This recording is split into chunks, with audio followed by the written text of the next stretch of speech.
Hey everybody, welcome back to Tech Talk Education. In this video, what we're going to do is continue on in our efforts to build out a pfSense network architecture. This is part 3 in a series of, I don't honestly know how many parts. In this one, we're going to talk a little bit more about TCP IP, and then we will install a Windows server. So let's get started. This should be a lot of fun.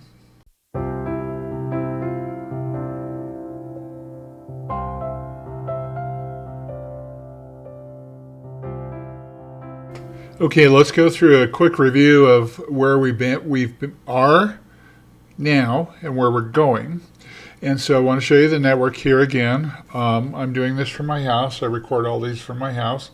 I've got an internet connection through a cable modem, and then I have a Wi-Fi router that's feeding my PC by Ethernet cable.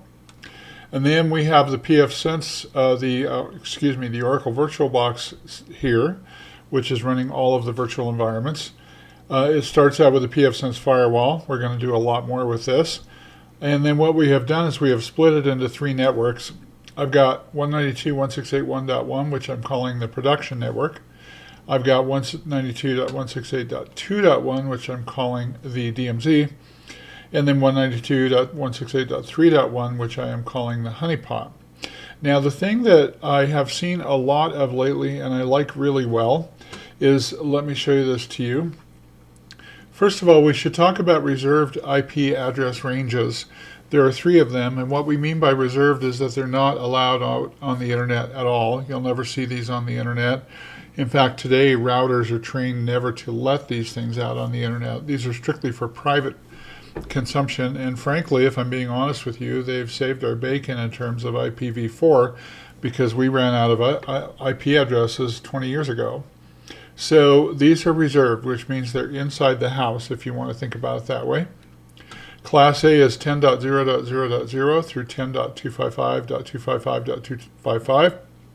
Class B is 172.16.0.0 through 172.31.255.255. And Class C is 192.168.0.0, 192.168.255, and I forgot to put a 5 on the end of that, didn't I? Now, if you look at our diagram again here, you can see that these are all Class C reserved addresses, which is fine. But one of the things that I'm seeing is that in a lot of networks, what they're doing is they're using different ranges to kind of even further segment the networks. So what I'm proposing then is that we change this from 10. Let's go with 10.0. Let's do a 10.1 network, .1. And then we're still going to stick with the mask of 24. And this is going to be a 255.255.255.0 mask.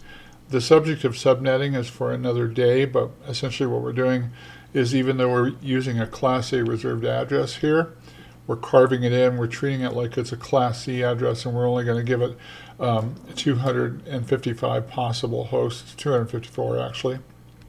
And then let's take this guy here and let's turn this into 172.16, and let's again go with 1.1. That'll be our DMZ.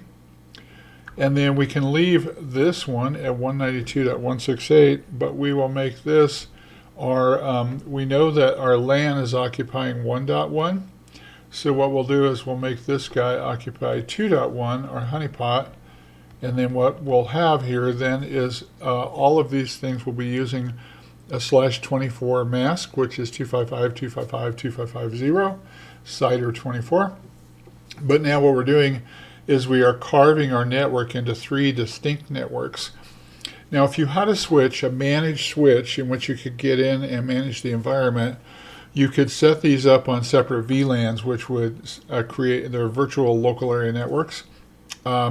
Switch ports can be carved up into individual little networks, and you can name them. So we could, if we had a managed switch, take and carve out 3 VLANs and assign these machines out, and they would be on entirely segmented networks. You need to be aware that if you have a managed switch, a layer 2 switch, you have to have a router in the mix for these to be able to talk to each other. So pfSense is a router. pfSense has the ability to do VLANs. Maybe we'll look at that in a different movie. I'm not sure how far this is going to go, but I did want to show you here that what we're doing right now is we're going to carve this out into 3 distinct networks. So let's get started. All right, the first thing I wanted to show you was that when we left the last movie, we had set our LAN up. This is our production network on EM1. These are the designators that Linux uses for adapters, network adapters, 192.168.1.1/24. Then we set our DMZ as EM2. This is what pfSense did. And it's 2.1/24, and then our honeypot is 3.1/24. What I'm doing is that I am proposing that we change this a little bit, and we're going to do this from the web interface, the pfSense web interface, via Kali Linux. So I'm going to start that up next and get that launched. Okay, so I saved the machine state from last time, so it boots up a lot quicker. That's something that you can do. You click File and Close, and then you select this top one, Save the Machine State. What that'll do is save everything where you've been working, and it's actually kind of handy. Now we want to go backwards on this, because what we're going to do is we're going to change these addresses starting with the honeypot and moving upward, because the last thing we need to change is the LAN address, because that's exactly where Kali is sitting at. So this will be the last one. We'll change the honeypot first. We're going to change it to 2.1. Actually, in retrospect, I guess we should change the DMZ first to get rid of that 2.1 address. Then we'll change the honeypot. Then we'll change the LAN. So let's go in here. We're going to go to Interfaces. I'm going to go to DMZ. Now this is fairly straightforward. I've changed to Interfaces DMZ, and I'm sitting at the DMZ interface.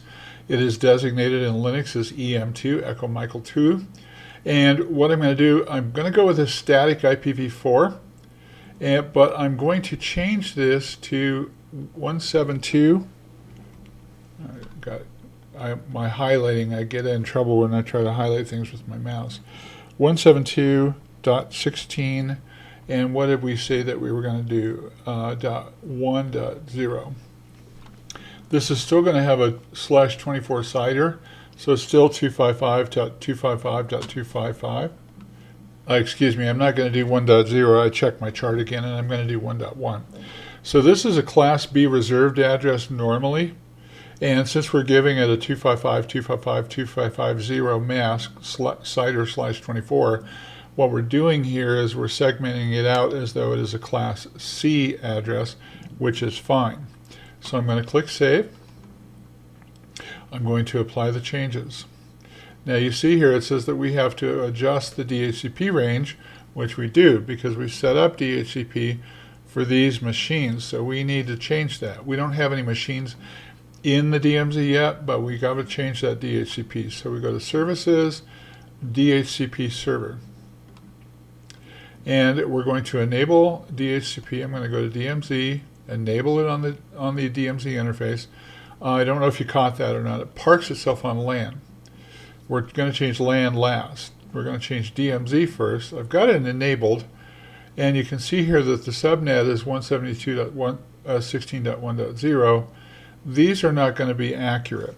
So what we're going to do is we're going to go 172.16.1.100 through 172.16.1.199. And I told you before that I saw a movie in which the person doing the movie did this. It makes a lot of sense from a virtual environment here, because you can tell when a machine has picked up a DHCP address, it's in between the numbers 100 and 199. So that's easy for us to spot. In a production network, we wouldn't do this. We would maybe allow, 10, 15, 50 addresses for routers and switches and stuff like that are static. Everything else would be DHCP. So I'm going to click Save. All right, now we have that updated. Now the next thing to do is we need to go out and update our honeypot.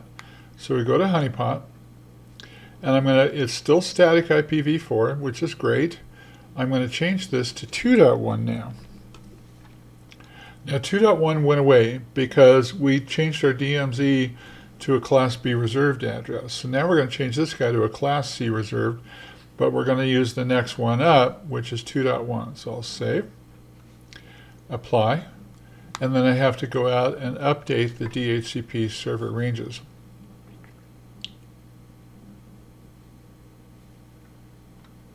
So I'll go to Services, DHCP Server. I'll come down here and it sees that it's at 2.10, 1.10. I'm going to make this 2.100 through 2. And look, it automatically put things in here, 2.199, like so. And I'll come down here and click Save. Oops. Oh, I had the wrong one clicked. I'm sorry. I meant to click Honeypot. See, you got to really watch up here the breadcrumbs. I was on the LAN breadcrumb and was trying to change these ranges and didn't pay attention. I'm going to go to the Honeypot network and change it from 2.100, from 3.100 to 2. So this is a fairly easy change to make. And I will come down here and click Save. And now we have our DMZ addresses, our DMZ and our Honeypot addresses changed. If you click the Home button here, it will show you what we've got. So now we show that Honeypot is sitting at 192.168.2.1. This is a Class C reserved address. The DMZ is at 172.16.1.1. It's normally a Class B reserved address, but we have a Class C mask applied to it. And now it's time for us to change this guy. So we're going to change the LAN network. So I go to Interfaces, LAN. Now in this case, we're going to do a static IPv4, but we're going to give it a 10 dot address. So here, I'm going to type in 10.0.1.1. I'm going to keep the 24 CIDR notation, which is a 255, 255, 255, 0 mask. Everything's cool there. And then we've got an IPv6 interface off of the WAN. I could turn that off. I don't really care about it. I'm just going to leave it alone for now and click Save. Okay, now again we have to go and change our our DHCP server range. So I apply the changes. I wait for it to apply that change. Then what we have to do is go change our DHCP server range. Now you're in a position where you've got to shut down everything and reboot it. And you need to do an orderly shutdown. So what I would do is I would do a File, Close, Save the machine state. It takes it a minute to do this because it's going to write all the changes to the machine. This is VirtualBox 7, so it shows you on the right-hand side there that it's saving those changes. And then here's the pfSense box. I'll click File, Close. I'm not going to save the machine state because I wanted to reread those tables, so I'll click OK. And then I will restart pfSense. Okay, so this is super good. You can see up here now that our LAN interface is 10.0.1.1. It's got a /24 CIDR notation. This is called a prefix. It's got a /24 prefix. Our DMZ is 172.16.1.1, which is great. That's a Class B, but we gave it a /24 prefix. And then our honeypot is 192.168.2.1. Now, when we boot up Kali again, what we want to see is we want to see it pick up a 10.0 address because we have it sitting in the LAN network. So let's do that next. We'll boot up Kali. Okay, the machine state is toast, so I'm going to close the browser here temporarily. What I want to do is I want to bring up a command prompt here, and I'm going to go ahead and look for my IP address. Now, I think I've taught you this before, but I'm going to do a Control-Shift++++. You can create a pattern that will save this. That's fine. A theme or whatever they call it, a preference. But in this case, if you remember that Control-Shift++ enhances your window. I don't know if Control-Shift-, yeah, that doesn't work. Okay, so remember that we have ifconfig. Now this command has been deprecated. You really shouldn't use it, but it's still useful. Kali still supports it. And you can see that we picked up this address here, which is not a good address. Now there is a command line way of getting this thing to get rid of this address and re-get it, because this isn't going anywhere now. Let's see if we can use it to ping anything. So let's see if I can ping my default gateway. Ping, let's see if we can ping Microsoft. I always use pinging as a test, and if you ping a DNS name like Microsoft.com, it's actually checking out and making sure both your DNS and your address are working. These aren't working, so I'm going to do a Control-C to kill that. I come up here to my network connections, I disconnect. So what it's going to do is it's going to disconnect me. Then I come up here to my network connections, and let's see, wired connection 1. Click that, and let's see if it'll pick up a new address. You can see here that the circle is flashing, so it's out there querying the DHCP server to figure out what's what it's going to get, and we'll just give that a minute and see what address we pick up. Okay, now I've got my address back, and if I do an IP-ADDR, I'm disappointed because what I'm finding is that I really don't have an IPv4 address here on ETH0. I did pick up an IPv6 address here, which I guess would be okay, and I check it to see if I can ping www.microsoft.com, and I cannot ping it, and this is because I really don't have a valid address. Now let's talk about DHCP for a minute. Dynamic Host Configuration Protocol is server software. It's very light. It is very rapid. It's used everywhere in the world. All of your home router, other routers on production networks, servers do DHCP. And what it does is it gives out IP configuration information to computers that request it. Now I'm going to give you a new term. A computer is only one example of a device that can get an IP address. We have many others like cameras and sensors, IoT devices, printers, you name it, thermometers. And so we don't call it a computer per se, we call it a host, H-O-S-T, host. And so Dynamic Host Configuration Protocol, DHCP, is part of the TCP/IP protocol suite. And what it does is it gives out IP configuration information, including your IP address, your subnet mask, your default gateway, DNS servers, and we can pass along other information like network time protocol servers and things like that. Now in our case, there is in Linux, we have what's called the DH client, and we're going to tell it that we want to find out what's happening on ETH0.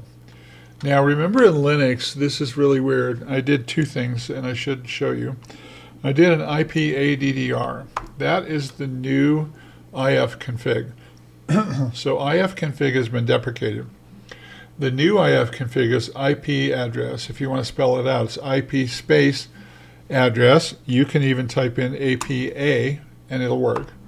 And what it's doing here is it's giving you some color coding.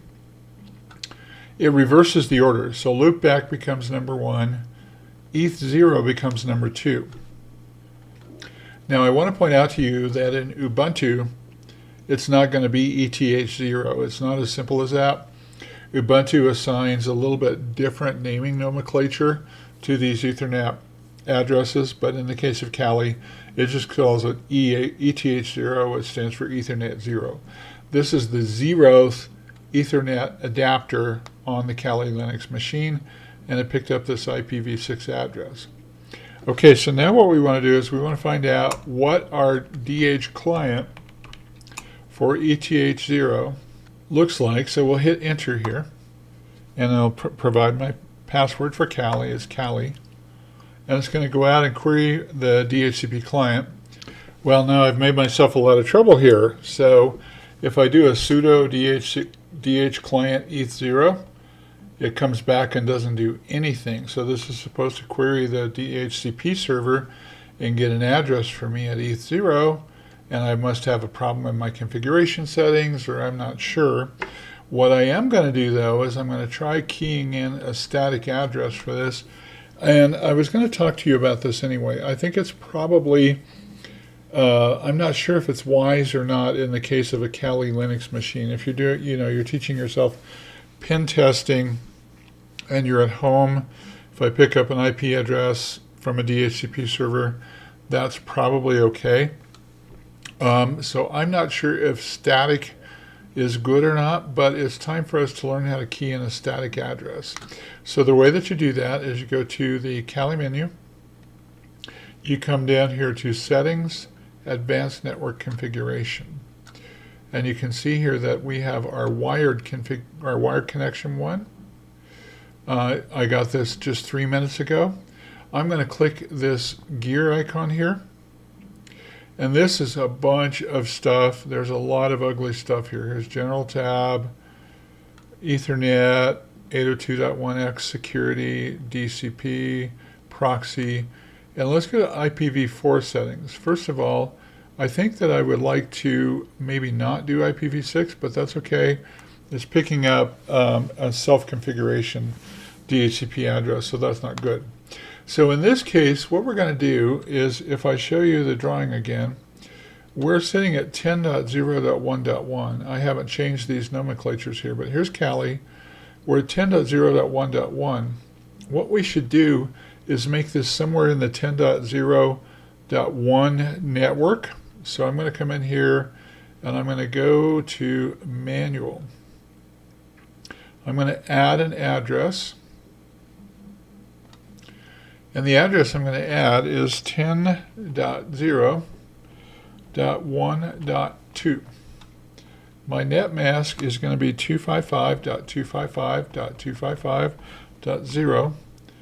And my gateway, I can look that up, but if you look at your Kali Linux, your pfSense machine, your gateway here is LAN, it's 10.0.1.1. So I'm going to key that in, 10.0.1.1. 10.0.1.1. Okay, so I've got that there, and my DNS server is just going to be 10.0.1.1 for now. All right, so I'm going to go ahead and save this connection. Now, if I come in here and I do an IP-ADDR show ETH0, it's going to show that address. Let's see, did I pick it up? ETH0. I don't have it yet. Let me see if I can ping it.